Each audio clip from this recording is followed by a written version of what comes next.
Chapter 5, Episode 19 Systemic Gene Therapy in Progress Towards the Separation of Medicine from Medicine. Falma and the Empress left the arena and returned to the palace where they were invited to take a bath because they must have been sweating. Falma was relieved when he was led to the bathing room for male guests. But for some reason only beautiful girls his age were assigned to take care of the bathers, and Falma carried out the Empress's plan. Falma, Sama, I want you to wash your body. No, I will serve you. Wow, is this arm pattern a sacred crest? Oh, Falma, Sama, what a wonderful person. Would you like to do something nice with me? Beautiful girls in revealing costumes tried to serve Falma as if they were competing, but I was desperate. No, I'll wash the front myself. If it's the back, yes. And bent over to block sexual services. Your Majesty, please don't make me look for a woman in a place like this. Wow. Falma's side was tickled and his character collapsed. When the mentally exhausted Falma was finally released from the hour-long bath, the Empress waited for Falma while massaging Juliana. Solomon sighed. Is it His Majesty's money? These girls. Falma was indignant and said he cared about them unnecessarily. In general, even if you are forced to meet like this, you will only get into trouble. Did they do a good job? Did you do your research too?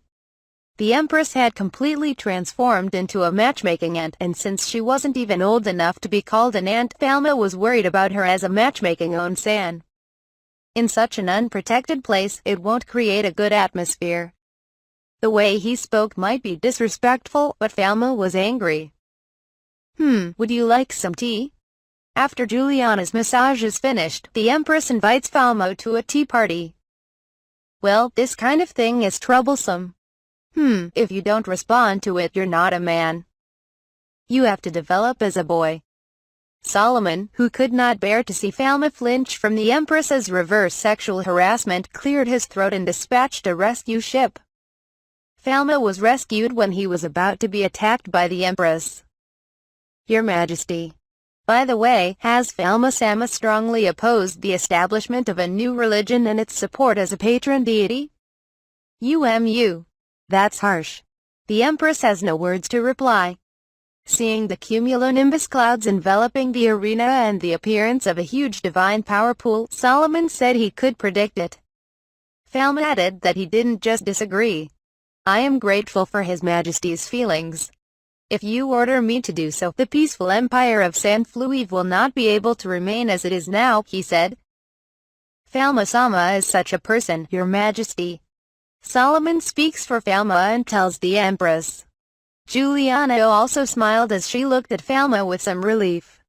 If I am denied that I am not a patron deity, there will be no treatment. This was my first match with Falma, but it seems that the reason of my divine power is hidden, and it seems that the reason of my divine power is hidden does not exist. I have learned something called fear.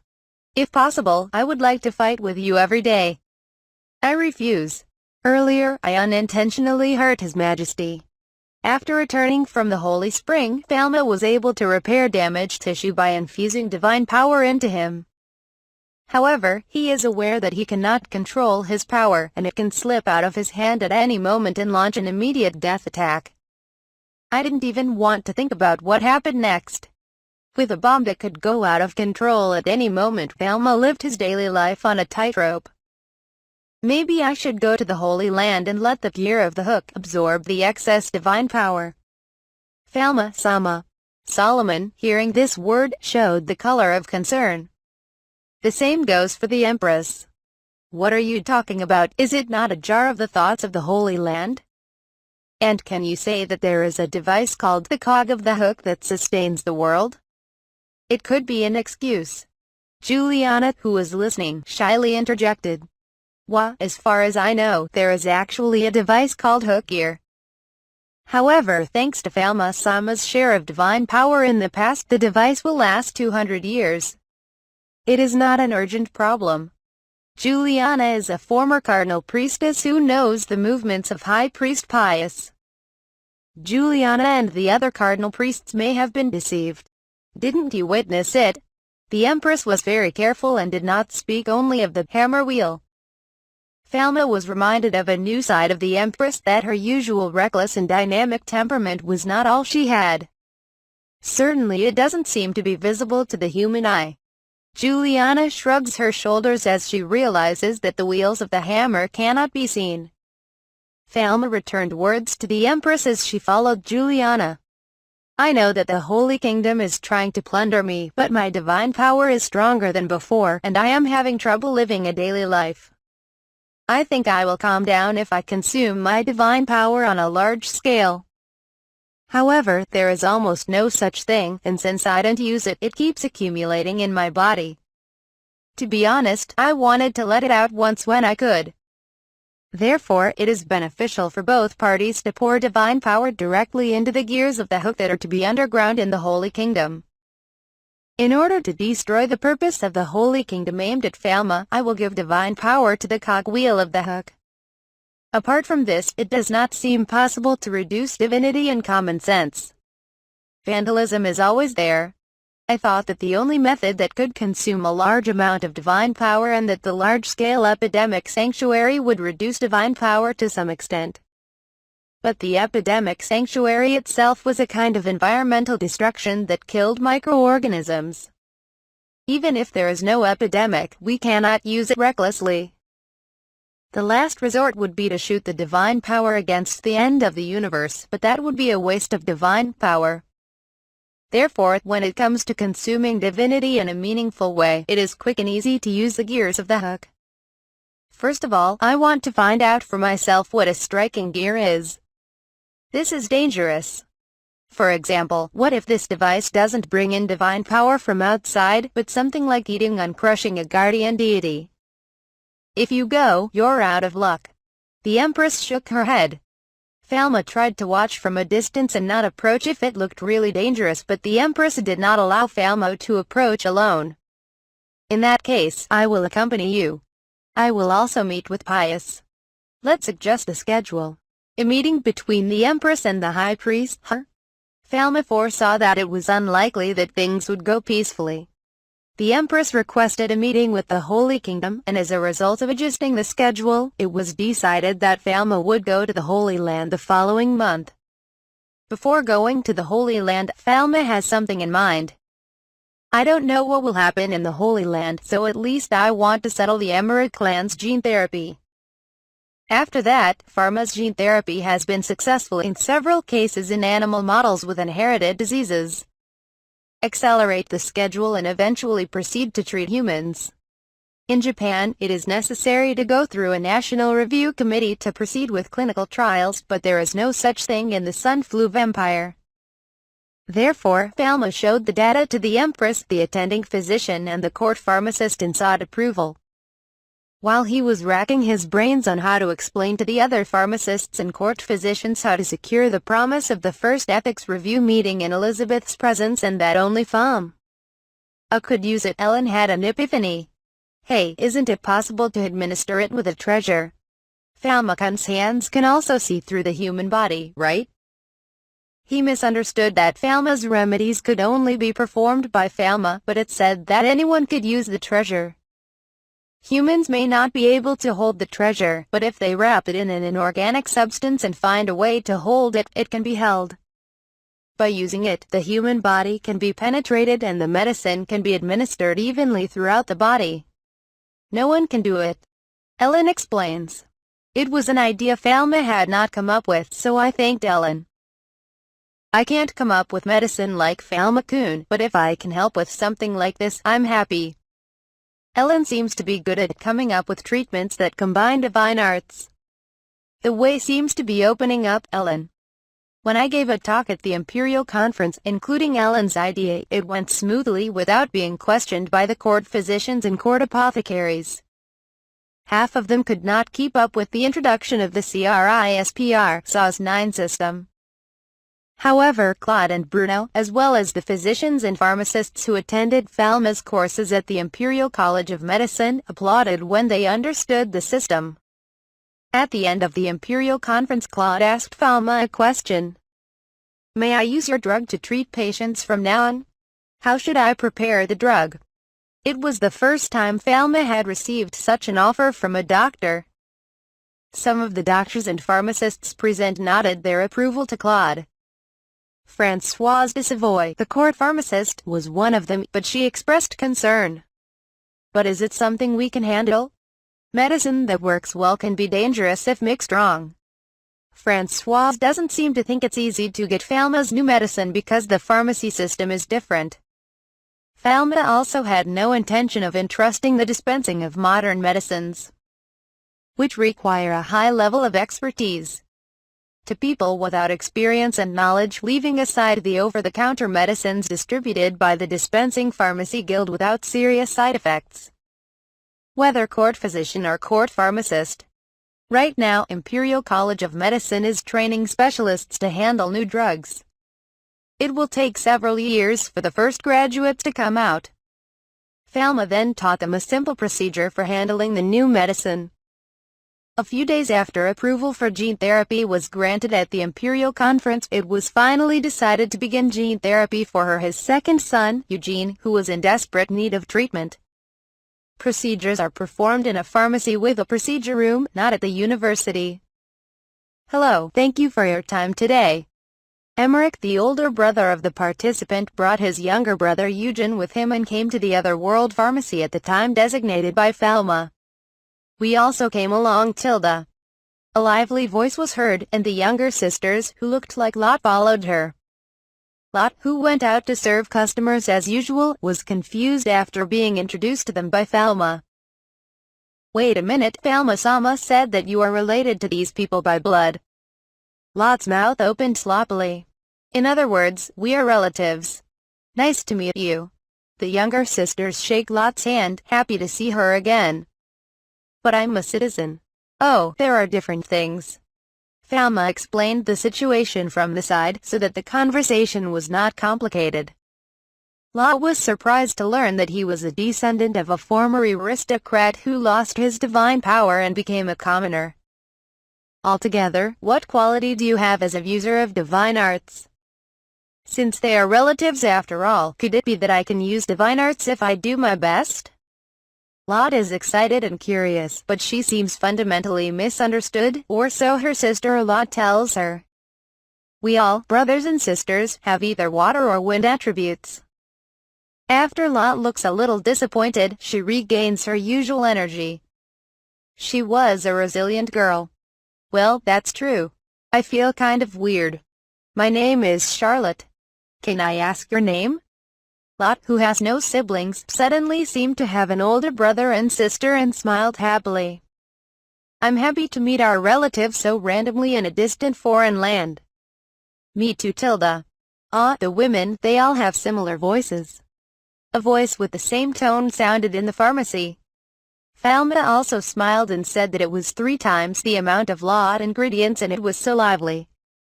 When the conversation became more lively and the voice went up an octave, Falma couldn't tell who was talking. They spoke seriously, but as Falma listened. Next time we'll all go out for some delicious sweets. I found a very delicious Kugloff specialty store in the Imperial City.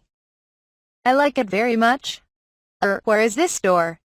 They got along with candy talk. Did that happen after all? Falma came into the main topic while thinking that candy lovers could be the blood of the clan within the scope of his assumption. Then please wait on the second floor while you talk. Let's go, Mr. Eugene. Thank you, teacher. Falma and Irene left Emmerich and her on the second floor and entered the treatment room on the second floor with Eugene. Now, Mr. Eugene, please lie down on this table. Please. Eugene lies down on the bed and wipes off his cold sweat. His body looks tense and stiff.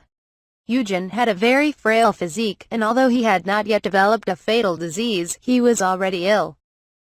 Some people forget the curse of the medicine god and the inevitable death that haunts their family in their daily lives, while others suffer psychologically from constant persecution.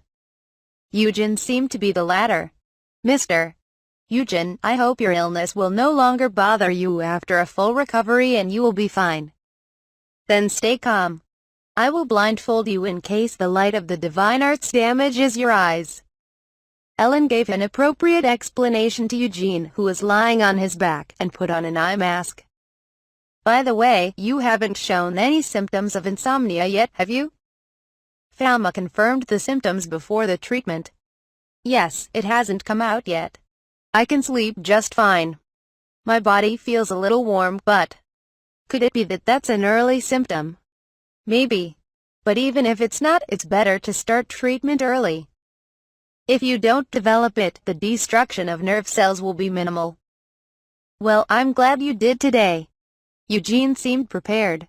I don't think the treatment will cause any pain from now on, but if you feel uncomfortable, please let me know. I will stop immediately. Falma, who had washed his hands, told Eugene. Please. First, Falma examined Eugene's body with the diagnostic eye. His whole body, which has already developed a fatal familial insomnia, looks slightly red. A red light meant terminal illness. Wow, it's red. I couldn't see the light before, but it's progressing fast. I need to cure it quickly. If left alone, Eugene's death will be inevitable in about a year. And after the nerve cells have been destroyed by further progression, the extremely difficult step of regenerating the nerve cells must be taken. Eugene's nerve cells are still intact, and he has not been asleep. It was perfect timing. I can't delay it even a day. The medicine is ready. I will cure it before it develops. Today is the day. Falma attempted to overcome the impossible with a single move unexplored on Earth. Systemic gene therapy was made possible by the synergistic effects of Earth's cheatability in medicine.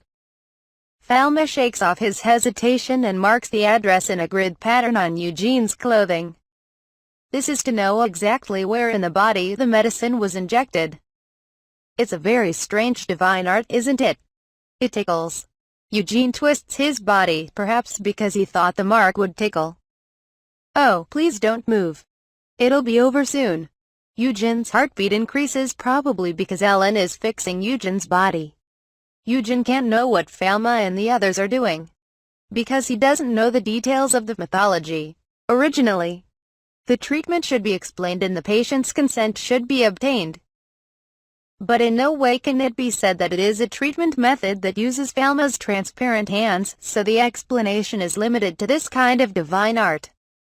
However, I explained all the possible side effects, risks and after effects caused by this divine art. Falma-kun, the medicine is prepared. Thank you. I calculated the theoretical dose and had Ellen give me the labeled anti-prion antibody, CRISPR, SAS9, correction sequences, and a series of mixed solutions. Falma carefully administered the labeled antibody and gene therapy drug using a delivery method he called transmissive delivery, which took advantage of the fact that his hands could see through human body. It's going well.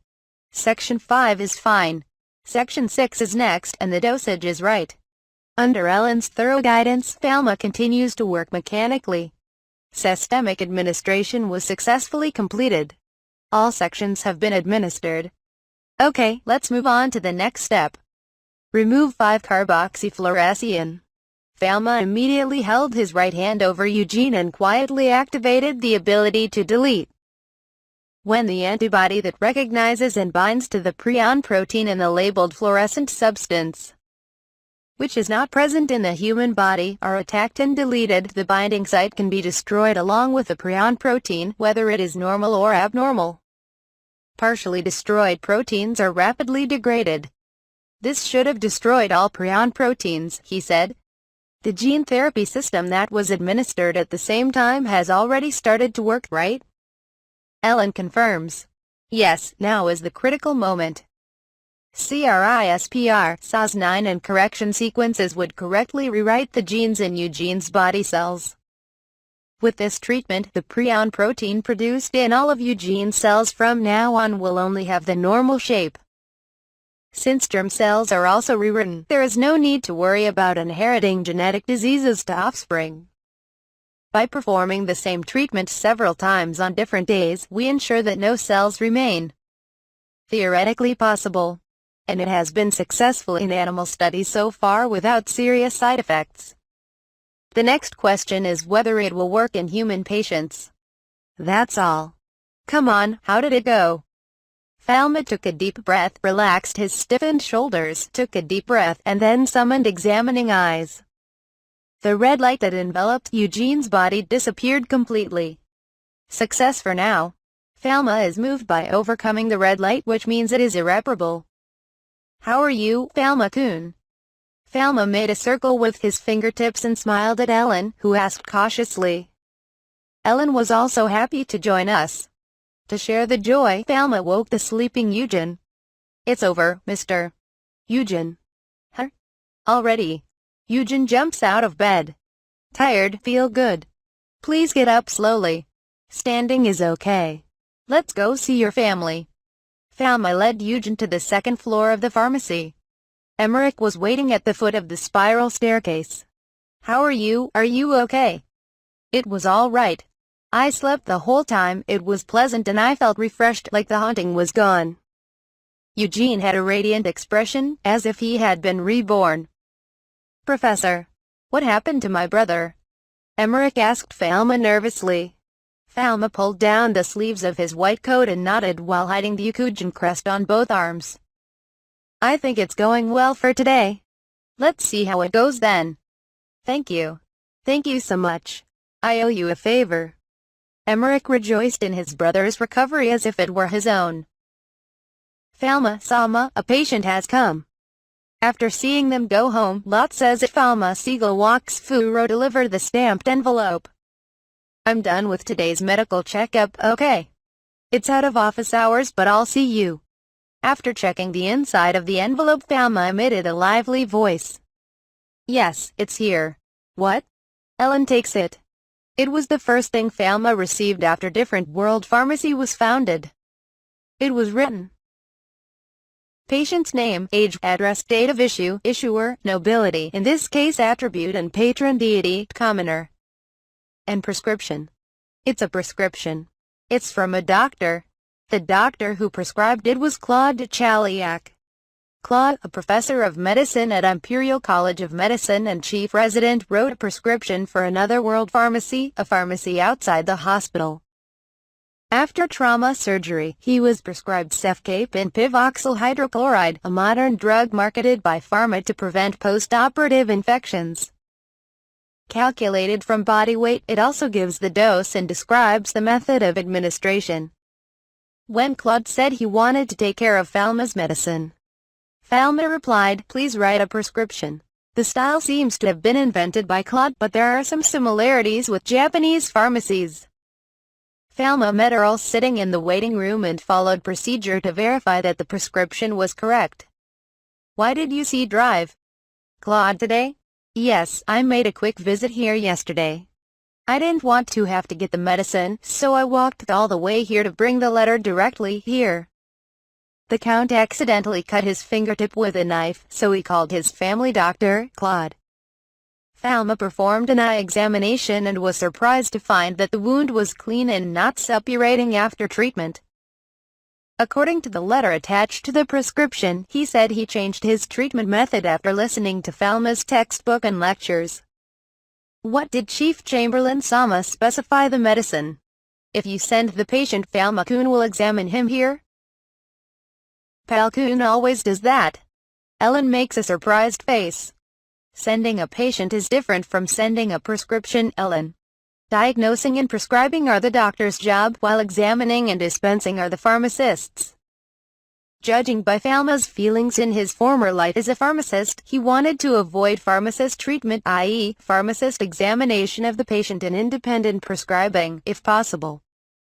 I think the original dispensing pharmacy is where doctors treat patients and prescriptions come from outside. In Japan, a pharmacist examines a drug prescribed by a doctor and, if there is any doubt, asks the doctor if that drug is okay. If there is no doubt about the prescription, the drug is dispensed and another pharmacist, who is not the pharmacist who dispensed the drug, performs the final check. Falma thinks he wants pharmacies to conduct two-step audits and use medications appropriately for patients. The Cefcape and pivoxyl hydrochloride prescribed by Dr. Claude is not bad, but in this case, Cefacor, which is better absorbed by the human body, would be better. Thelma thinks it would be nice if sooner or later there could be such a detailed review of drug selection. Claude's prescription made Thelma feel that modern medicine was slowly taking root in the imperial capital of Saint-Flouive. Little by little, it's changing. People in this world. Ellen glanced at Thelma as if to say something, who murmured with deep emotion and took out the cup and medicine package for Thelma. Claude grumblingly folded up the missing medicine bag, and Cedric calculated the proceeds of the sale of the pharmacy and put it in the safe. The part-time pharmacists are busy talking, sorting their charts, and cleaning the pharmacy table since business hours are over. And Thelma bound the prescriptions that came to him into a brand new file, and feeling fresh, he began dispensing medications for the last patient of the day. While I realize that maybe I'm the one who's changed,